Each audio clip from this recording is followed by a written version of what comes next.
पीछे sir, movement कोई ना, कोई हिले ना पीछे से, दोनों पीछे से दोनों। बिस्मिल्लाहिर्रहमानिर्रहीम। इय्याका नअबुदु व इय्याका नस्तईन।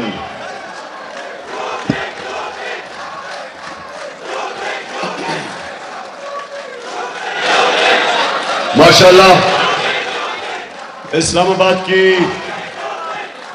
तंजीम और ओहदेदार, मैं आज आप सबको मुबारक देता हूं, खराज तहसीन पेश करता हूं कि इतनी मुनज़्ज़म तरीके से आप इतनी देर बैठे रहे जबकि साउंड सिस्टम अभी ठीक नहीं था।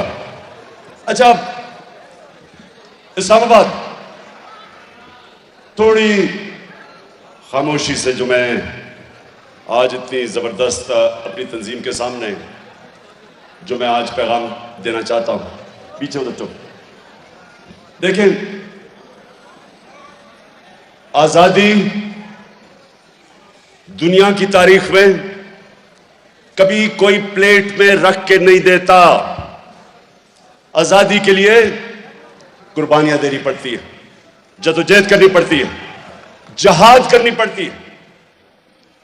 जो लोग इस मुल्क के ऊपर कब्जा करके बैठे हुए हैं, वो इस निजाम से भरपूर फायदा उठा रहे हैं। जो लोग अरबों खरबोपति बन चुके हैं इस निजाम के ऊपर कब्जा करके, वो कभी आराम से हमें आजादी नहीं देंगे। ये जो आपकी हकीकी आजादी की तहरीक है, ये दरअसल तहरीक के पाकिस्तान के बाद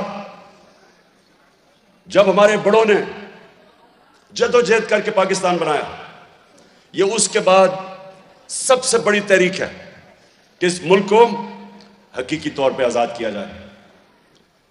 हकीकी आजादी क्या है? हकीकी आजादी सबसे पहले आपको समझनी है, क्योंकि देखें, आपने लोगों के अंदर जाना है। लोग आपसे पूछेंगे कि हकीकी आजादी क्या है। हकीकी आजादी सबसे पहले अपने ज़हन में, अपने दिल में और दिमाग में वो कैसे आती है? जब आप ला इलाहा इल्लल्लाह का दावा करते हैं कि मैं अल्लाह तेरे सिवा किसी के सामने नहीं झुकूंगा, दरअसल आप अपनी आजादी का ऐलान करते हैं कि मैं आजाद इंसान हूं। जब आप अल्लाह को मानते हैं और सिर्फ एक खुदा को मानते हैं, आप साथ ये भी अपनी आजादी का दावा करते हैं। मैं इसलिए अपनी कौम को जब से प्राइम मिनिस्टर बना, मदीना की रियासत की समझाने की कोशिश की, रहमतुल लिल आलमीन अथॉरिटी बनाई कि बड़े बड़े स्कॉलर्स हमारे बच्चों को, स्कूल के बच्चों को, यूनिवर्सिटीज डिबेट्स करवाएं, बताएं कि वो मेरे नबी सल्लल्लाहु अलैहि वसल्लम ने क्या किया था मदीना में, कि चंद ही सालों के अंदर जिन लोगों की कोई हैसियत ही नहीं थी, उन्होंने दुनिया की इमामत की। ये इंसानी तारीख का हिस्सा है कि 10 साल में इंसान तब्दील हुए, 622 से 632। जब मेरे नबी इस दुनिया से गए, 10 सालों के अंदर वो लोग जो दो सुपर पावर्स के बीच में हैसियत ही नहीं थी उनकी, 10 सालों के अंदर वो तब्दील हुए। वो इनकलाब फिक्री इनकलाब था। जंगों के अंदर तो सिर्फ 1200-1300 सारे लोग 10 साल में मरे थे, दोनों तरफ टोटल लोग 1200-1300 उन जंगों के अंदर मरे थे। लेकिन ज़हनों के अंदर इनकलाब आया था और वो शुरू हुआ था ला इलाहा इल्लल्लाह के दावे से। तो सबसे पहले तो हमने अपने आप को आज़ाद करना है। आप उसी दिन आज़ाद हो जाते हैं जिस दिन ला इलाहा इल्लल्लाह आपके दिल में चला जाए। और ये ना समझे कि सिर्फ वो पत्थर के बुतों को पूजा करना शिर्क है। मेरी नज़र में जब एक इंसान अपने ज़मीर का सौदा करता है, जब अपने आप को ज़मीर को बेचता है, और जो सबसे खौफनाक बुत, खौफ का बुत, जब वो खौफ के बुत के सामने झुक के राय हक से उतरता है, मेरी नज़र में वो शिर्क है। इसका मतलब कि अल्लाह के अलावा आप किसी के सामने झुक रहे हैं।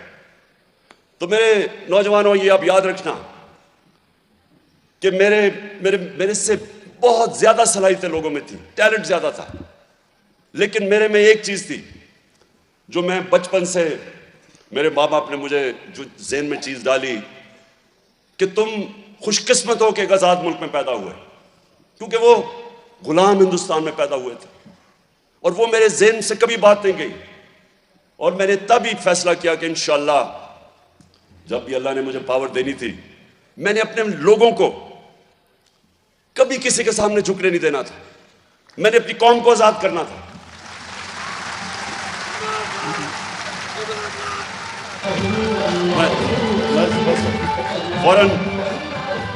फॉरेन पॉलिसी, सबसे पहले फॉरेन पॉलिसी की आजादी। एक मिनट, अभी आएगी इंशाल्लाह। मैं अभी तुम्हारी जज्बे को टेस्ट करने वाला हूं, फिक्र ना करो। मैं आप सबके दावे को टेस्ट करने वाला हूं ला इलाहा इल्लल्लाह पे, क्योंकि सुने कुरान की आयत है। और ये दूसरी मेरी बात सुन लो कि एक तो मैं एक आजाद इंसान हूं, मैं नहीं कभी किसी के सामने झुका, और दूसरी चीज कि कुरान की आयत है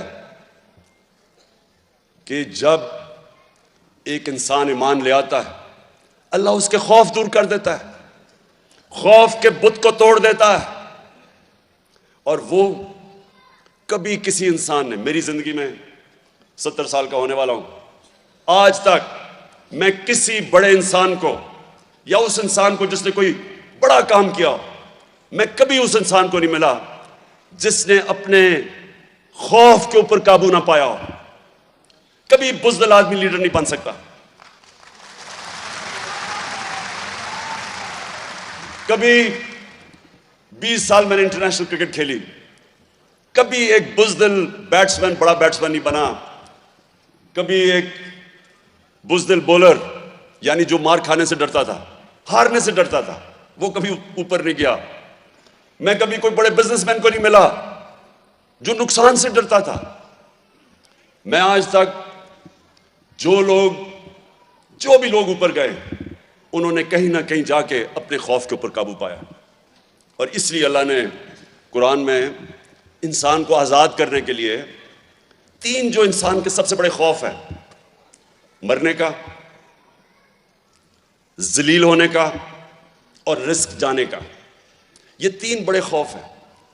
ये तीनों इंसान को गुलाम बना देते हैं।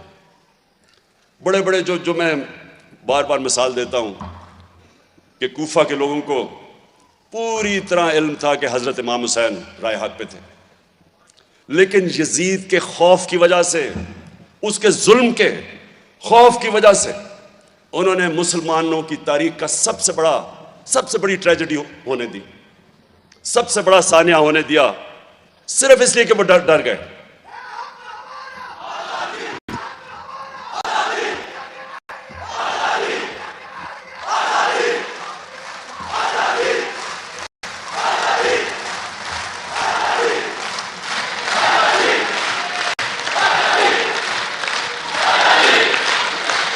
जी सो इस्लामाबाद हमारे नौजवान, और मैं ख़ास तौर पर दाद दूंगा इस्लामाबाद में हमारी जो ख्वातीन की तंजीम है, मुझे ख़ास तौर पे जब वो हमारा धरना था 126 दिन का, तो बड़े बड़े मुश्किल वक्त आए। 126 दिन में बड़ी ऊंच नीच मैंने देखी, क्योंकि मैं तो 126 दिन वहां था, तो मैंने तो एक अपने तबके, अपने टाइगर्स और अपनी टाइग्रेसेस को मैंने देखा। तो मुझे एक मिनट, अभी नहीं।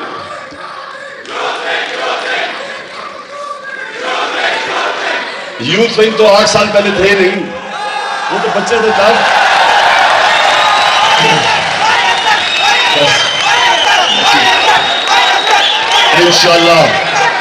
इंशाल्लाह यूथ विंग को भी और आईएसएफ को पूरी तरह से कहूंगा तो इंशाल्लाह। अच्छा सुने, जो दूसरी, एक तो ज़हनी आज़ादी, वो मेरे नबी सल्लल्लाहु अलैहि वसल्लम ने उनके रास्ते पे चल के इंसान ज़हनी तौर पे आज़ाद हो जाता है। दूसरी, फॉरेन पॉलिसी की आज़ादी, कि मैं वो पाकिस्तान देखना चाहता हूं, वो कभी किसी दूसरे मुल्क के सामने घुटने ना टेके, कभी अपने लोगों को कुर्बान ना करे किसी और मुल्क की ख्वाहिशों के ऊपर और हुक्म के ऊपर। जो वॉर ऑन टेरर थी, 80,000 हमारे पाकिस्तानी कुर्बान किए गए क्योंकि हमारा हुक्मरान किसी और की जंग के अंदर शामिल हुआ और उनके सामने घुटने टेक गया। 80,000 हमारे पाकिस्तानी शहीद हुए और मुल्क अलहदा तबाह हुआ, कबायली इलाका अलहदा तबाह हुआ, 400 ड्रोन अटैक हुए।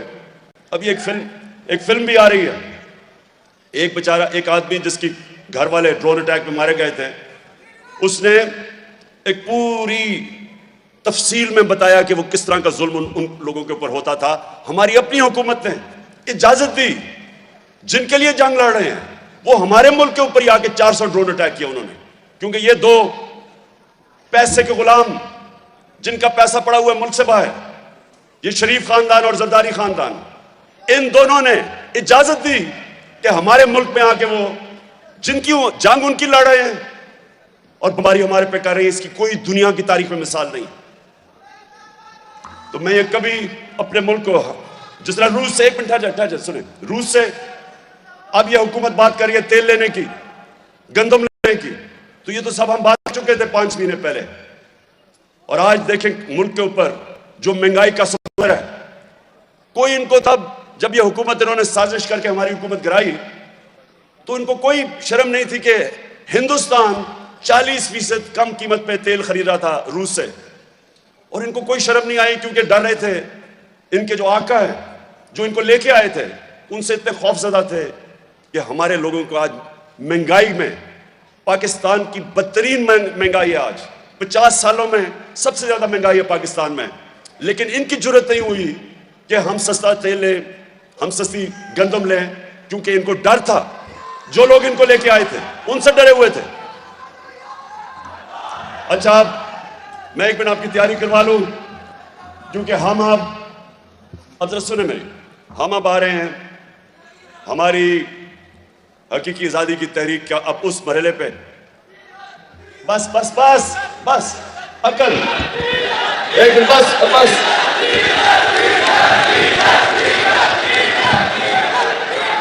वो डीजल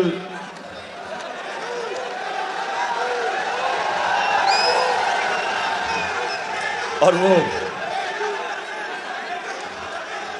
ठीक है, उस पे भी आता हूं, अभी डीजल पे भी और बेलू पे भी। बेलू है ना, बेलू बेलू बेलू बेलू बेलू हाँ बेलू।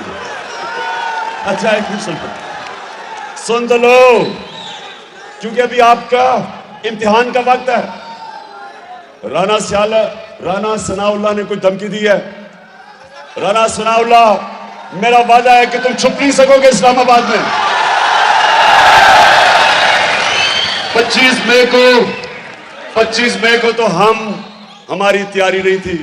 एक पुरअमन एहतजाज में हम जा रहे थे और तुमने हमारे ऊपर जुल्म किया, और जो हमारी ख्वातीन के ऊपर, बच्चों पे, फैमिलीज पे जो तुमने शेलिंग की, हमारी तो तैयारी नहीं थी तब, क्योंकि हमने डीजल ने 2 धरने दिए, काम पे टांगने वाली बिलावल ने उसने 1 धरना दिया। हमने तो कभी किसी को नहीं रोका, यहाँ हमने तो किसी का रास्ता नहीं रोका, तो हम तब तो तैयार नहीं थे। अब सनाउल्लाह और तुम्हारा जो शहबाज शरीफ, वो वैसे ही डरा रहता सारा वक्त। आपको फिक्र करनी चाहिए कि अब तैयारी से इंशाल्लाह हम आएंगे, जब भी हम करेंगे, और वो फैसला मैं करूंगा जब मैं समझूंगा कि मेरी तंजीमें बिल्कुल तैयार हैं। उसके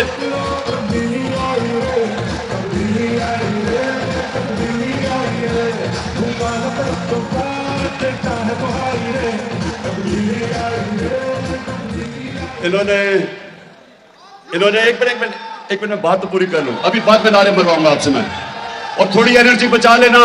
हफ्ते को आपने इंशाल्लाह, मैं देखना चाहता हूं कि हफ्ते को जो हम अपना प्रोटेस्ट कर रहे हैं इस्लामाबाद की, आपकी तंजीम को खास तौर पे मैं चेक करूंगा। मैं होऊंगा उस दिन रहीमा खान जलसा कर रहा हूंगा, उधर से मैं आपको चेक कराऊंगा कि इस्लामाबाद किस तादाद में बाहर निकलता है हफ्ते को। तो अच्छा अब सुनो, आखिरी दो बातें। मैं ये चाहता हूं कि आपने घर घर जाना है, लोगों को आपने तैयार करना है हकीकी आजादी की तहरीक में।